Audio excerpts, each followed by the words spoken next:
if I buy a toaster, I read the instruction manual for the toaster. Like, I'm a very conservative rule follower. And I think what it took me a while to learn was to kind of switch the mentality and think, well, if I'm in a position with no rules, then I can't be breaking any rules. Hey, it's Julie. Welcome to Uncomfy. A lot of us are struggling right now with how to stay open to others when we seem to be living in different realities. I feel like I'm always walking on eggshells with people and struggling to understand where they're coming from or if I even want to be in relationship with them. But I also don't want to give up on connection. That's such an important part of being human. Well, this is a podcast about staying with the moments we usually want to escape, the awkward ones, the tense ones, the ones that can actually teach us something. So let's get uncomfy. I was feeling surprised and kind of disappointed initially. Folks, I want you to meet Eliza Reid. Now get this. She is a former First Lady, the former First Lady of Iceland. Her husband was the president for 8 years. They recently finished their service. She's also a writer and an advocate, and we'll get to some of that. But she's got this fascinating new book about those years as the First Lady of Iceland. It's called The First Lady Next Door, a memoir of Iceland, identity, and unexpected adventure. Eliza Reid, welcome to Uncomfy. Thanks for having me on the show. So you are the perfect guest for this, but I wouldn't have thought that being a first lady would be all that uncomfortable. Like, it seems like there'd be a lot of perks that come with it, right? But tell us about that moment where you were both surprised and disappointed. Let's start there. Yeah. I mean, surprised and disappointed comes from one of the very first times when my husband and I hosted a reception at the presidential restaurant, at the presidential residence, And at this reception, someone came in the receiving line and, shook my husband, the president's hand, and then kind of walked right by me into the next room. Now, of course, nobody did that on purpose. Maybe they had your hand out? I had my hand out. Maybe they were really excited about the bubbly in the next room, or they were kind of overwhelmed that they just met the head of state. And for whatever reason, they just didn't notice the 5'6" human being standing next to my husband. And I absolutely believe that this was not something deliberate. It was just a person, being overwhelmed in the moment. But as you said, I had my hand out, and it happened a few times at that reception and a few times at receptions after that. Never a lot, never a majority of people, but enough that it used to get on my nerves because I was angry at myself because I didn't speak up and I didn't do anything. And then I was kind of angry thinking, well, why should I be angry? Does it really matter if somebody shakes my hand? Does it really matter if somebody notices me? And ultimately, it really became symbolic, I would say, for me serving in this role as First Lady of Iceland. And I'm sure we'll talk about it, but I say that because this was a very unexpected adventure for me, an incredible honor, one I'm very, very grateful for, and I really, really enjoyed, but one in which I did feel a bit like a fish out of water, at least to begin with. Yeah, speaking of fish out of water, I mean, I have to acknowledge that it doesn't sound like you have an Icelandic accent. So very true. What's going on there? So that's part of the fish out of water story, is that I am born and raised in Canada. I grew up on what we call a hobby farm, which is that my parents, my dad was a teacher, my mom stayed at home, and they had sheep and chickens and ducks, and it was kind of a hobby for them. And I ended up going to the UK for graduate school, and that is where I met my now husband, who was the only Icelander studying at this graduate school. So we all thought he was extremely interesting and intriguing because many of us didn't really know anything about Iceland back in the last century. And we met and fell in love, a wonderful romance story, moved to Iceland. We had 4 children together. I started my own business, did lots of different things. He is a history professor by background, an academic. And to put a very long story short, during a political crisis in Iceland in 2016, my husband was the neutral pundit who was on television to analyze this crisis, and it coincided with a presidential election. So we have in Iceland both a president and a prime minister. The prime minister is the political role, someone who's in a political party and had those political standpoints. The president is more of a unifying figure. And my husband was this expert on TV, and people literally started calling our house, suggesting that he seek elected office. And so the campaign for him to be president was 7 weeks long. and he had never sought political office before. And our children, I like to add, are 2, 4, 6, and 8 years old at the time. So it was, when I say in the subtitle of the book, Unexpected Adventure, emphasis on the unexpected. Absolutely. Yeah. Yeah, I want to make sure we underline the role of the president in Iceland, because it is dramatically different from what we're used to in the United States. So very, very different. Yes. Yeah, he's a figurehead, but not like a running for a political party. Even it's like correct. It's different from that. My husband's actually never been in a political party, and even though we've had presidents before who have been members of parties, I think it was seen as a positive thing. It comes from the fact that Iceland used to be a part of the Danish Empire then, and so effectively the role of the president replaced the Danish monarch, the king or the queen, when Iceland got its independence. So it makes more sense to think about, say, the King of England versus the Prime Minister of England, if you're thinking of or a prime minister of the United Kingdom. Okay, so the job of the president is to do what exactly? And by the job by of the extension, president. Yeah, exactly. And the first lady with no job.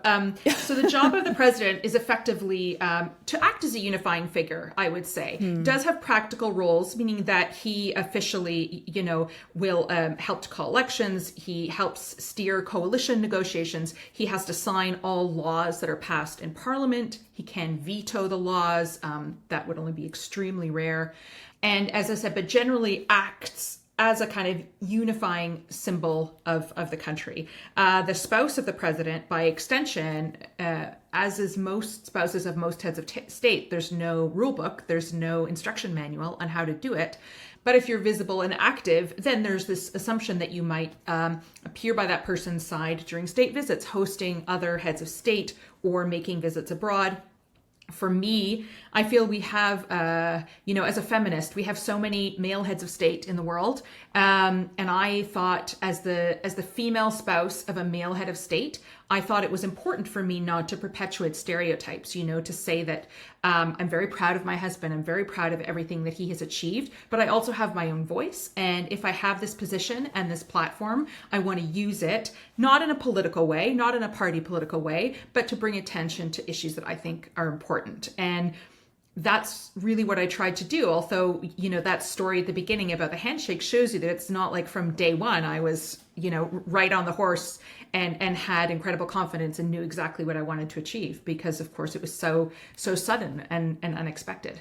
I could so relate when you called yourself a rule follower, because that is me. I what are the rules? I'm going to follow them to a T. Like I'm going to be the very best follower of these rules possible, and then I will succeed, and you will love me. Yeah, because it feels good to follow rules, doesn't it? Like I love rules. So here you have this role that has no rules, but also kind of does have some rules, right? Or at least it has societal expectations. Yeah, exactly. And you kind of had to figure out how to. At first it was sort of paralyzing, right? Like, what are the rules here? What am I supposed to do? Yeah. And as you said, I'm, if I buy a toaster, I read the instruction manual for the toaster, just in case there's something different with this toaster, right? So that's me. I'm a very conservative rule follower. And I think what it took me a while to learn was to kind of switch the mentality and think, well, if I'm in a position with no rules, then I can't be breaking any rules. And if I learn to trust in my own integrity, in my own honesty, and believe I'm a good person and I have good intentions, that if I trust my instinct, I can really kind of achieve what I want to achieve. And that's not to say I won't make mistakes, but actually my own instinct can be a good guiding light in that. And as you said, of course, there are expectations. And I really worked to confound anything that I thought was outdated, that people thought, oh, because I'm the wife of the president, all I would be interested in is very stereotypical, female things, whatever those are. And I have lots of kids. I love kids, but I thought I don't need to just read to small children or something. I can, I also started a company, so I can go and speak to entrepreneurs or other areas. And that's just based on my own personality and what I like to do. You, for example, you declined to participate in the redecoration of the presidential palace, right? And, and frankly, nobody would want my design choices. Like, I'm really saving the country for that. You also had a very different, another thing I would think about is like a lot of people look at first ladies because they're like, well, what's she going to wear when she shows up to the state dinner, right? Like, which designers are she wearing? Yeah. How did you deal with that piece of it? Well, that actually found, maybe this is a good thing or bad thing, was one of the hardest things because that is just not an area where I felt incredibly confident as a person before that. And as I mentioned before, our kids were so young. I remember when my husband decided to run and a stylist called our house because we had to do a photo shoot for the campaign. And I think I was, changing a diaper and gesturing to another kid to stop pushing his brother. And there was chaos. And the stylist says to me, please describe your personal style. And I remember thinking like, well, I still wear my maternity pants and I last bought shoes like 6 years ago, and there was a sort of silence on the other end. So it was a really straight learning curve for me. And I didn't want to change, who I was. Like, I'm not someone who wants to spend all my money on clothing. And I'm not criticizing anyone who does want to do that, but I didn't want to change, who I was for that. Yet, of course, it's important to represent the country with dignity, to showcase Icelandic design when you're abroad too. So it was interesting thing about finding those messages. And I did start wearing a lot of secondhand clothing. I think that's just very sustainable. You often can support a good cause from purchasing secondhand clothing. And I think it's relatable to a lot of people.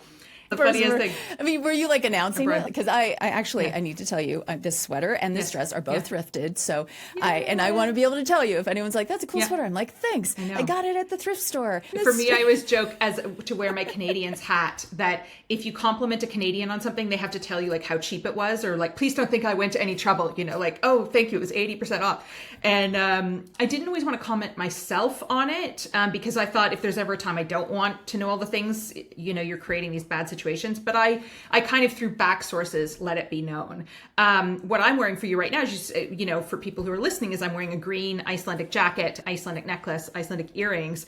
And the interesting thing about the jacket to me was I had a very, very nice letter once from a woman in Iceland, very polite and kind, who said, I really enjoy following you and looking at all your pictures, but I just want you to know that green is not your color. And she signed it Master Taylor. So she wasn't just anybody. She was an expert. And she was saving me from myself. And now, of course, I wear green a little bit more. Talk to me a little bit about being sort of figuring out how to embody the role of First Lady, like as an immigrant. Yes. Yeah. Being an immigrant is just an important part of my identity, and it has taught me so many things, and it has helped me be so much more open-minded. It has given me so much more exposure to a more diverse friend group and personal friend group. And of course, in Iceland, you said to me at the beginning that you didn't hear an Icelandic accent because, of course, English is my first language. But conversely, that means when I do speak Icelandic, I speak with an accent.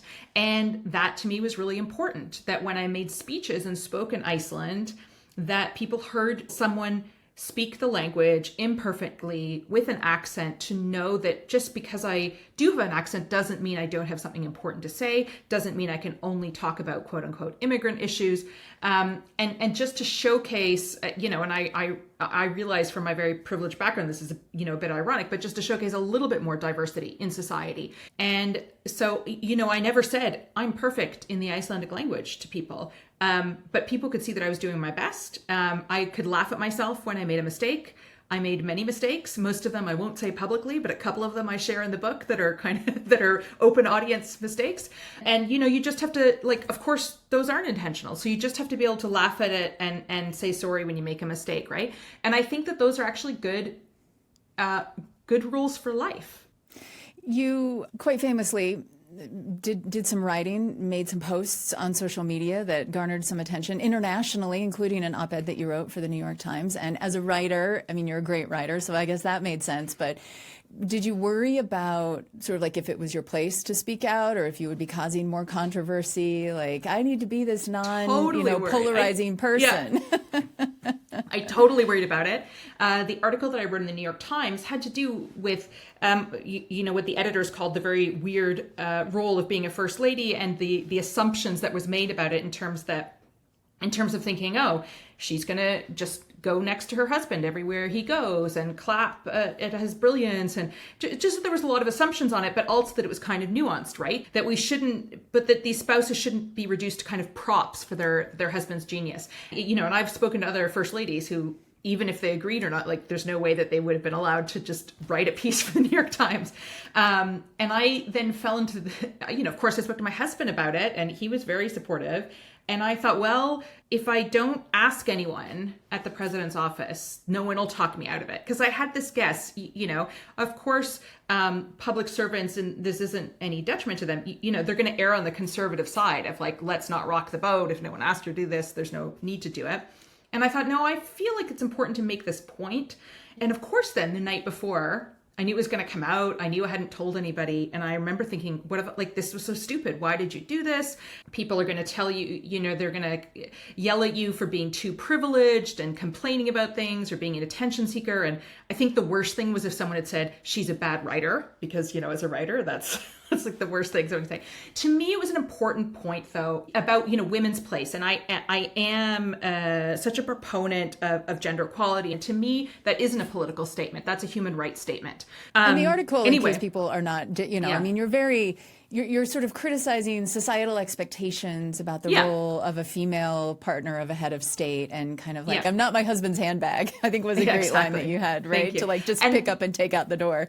Exactly. And then, the strange thing, of course, the next day it published, the sky didn't fall on me. And I actually got a lot of really positive feedback. And I had people like ministers' wives, other politicians' wives, surgeons' wives, all kinds of people who said, this happens to me all the time. And it's not that I'm not proud of my spouse. I'm very proud of them. But I am my own human separate being as well. And, all of a sudden in Iceland, I was thrust on the national stage and I was famous as Goodney's wife. And that was always that idea of thinking, okay, I'm so proud to be Goodney's wife. Of course. I love that. But I'm also Eliza. And I just want to make sure that Eliza doesn't get lost in the shuffle. And also, please shake my hand. Yeah. Like, I'm and standing you know right what? here. You know what the quick fix to that is, which I realized not instantly, is you just put your hand out, as they start to walk by and you say, hello, welcome. And you just... you take up the space. And I think that was me and my, I don't even know what you call it, not aura. That's a bit, hippy dippy, but just this, I just wasn't taking up the space, even though I was physically standing there. And that's not a hard fix, right? And when you do it doesn't raise a scene. It's not confrontational. It's not difficult. What is something that you're particularly proud of having accomplished as First Lady of Iceland? So I'm going to give, this is kind of a long answer, but I like this question because someone asked me when I was writing the book, they said, what did you do when you were First Lady? And for a second, I had that imposter syndrome. Like, what did I do? I didn't fundraise hundreds of millions of dollars and I didn't start a foundation. And because that's not really the role, right? You don't have a certain initiative. I didn't have a budget or a staff. And so after I got over maybe I shouldn't write a book because I don't know what I accomplished, I realized, what did I do as First Lady? I did my best.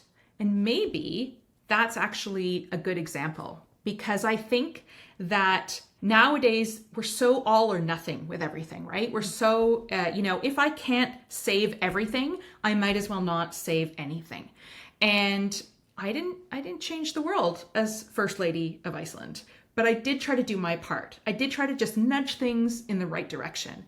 And I really believe that if we all do our part, if we all just try to nudge things in the right direction, just a little bit, that the world will really be a better place. So if anything that I'm most proud of, it is that I tried my best and that I tried to shed a light, to use my platform to shed a light on the issues that I thought were important, which include that, the diversity in Iceland, which include working towards greater gender equality, which include promoting Icelandic literature and the arts and all sorts of things. If I did my part in that area, I think that's great. And I'm so grateful that I got to meet so many people, because, that just increased my faith in humanity, right? To know that there's so many ethereal differences between all of us, which is great. But then fundamentally, so many of us crave that same thing, security, belonging, love, family, and having the opportunity to witness that in many areas, I feel incredibly grateful for. And most people, they're not going to change the world. They're not trying to change the world. They're just trying to do their part. And so I got to meet all those people, the women who bake for the funeral receptions, or who fundraise for the local hospital, or who direct the choir, just so many amazing different things. Eliza Reid is the former First Lady of Iceland. She has a book about her time. It's brand new. It's called The First Lady Next Door, a memoir of Iceland identity and unexpected adventure. You can find more about her at her website, elizareid.com. And let me just tell you, I also have just recently discovered that she writes cozy mysteries, and I am going to be putting those on my Libby list to check out from the library. So Eliza Reid is both an author, an advocate, and former First Lady of Iceland. Eliza, it's been so nice speaking with you. Thanks for your time today. My pleasure. Thanks so much for having me on the show. And thank you for getting uncomfy with us today. I really enjoyed that conversation. I hope you did too. I'd love to hear your thoughts. Email uncomfy@byu.edu or connect with us on social media. We are at uncomfy.podcast on Instagram. And if you're not following us over there on Instagram already, I highly recommend it. We're posting behind the scenes content and personal reflections of my own on conversations that we've had on the show. And it's just a great opportunity to lean into some of the themes of the podcast and also find stuff that you can share with others, so we can all get better at finding connection through a little bit of discomfort in our lives. Uncomfy is a BYU radio podcast. Samuel Benson produces it, and the team includes Maggie Mathis and Abby Karras.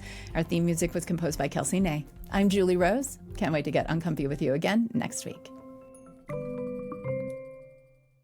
Julie here. Just one more thing before you go.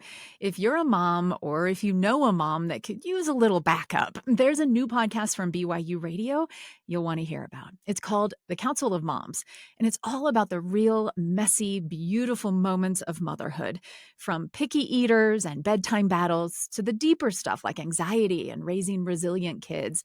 The show is honest, funny, full of heart. These are moms who get it, and they're showing up to support each other and support you.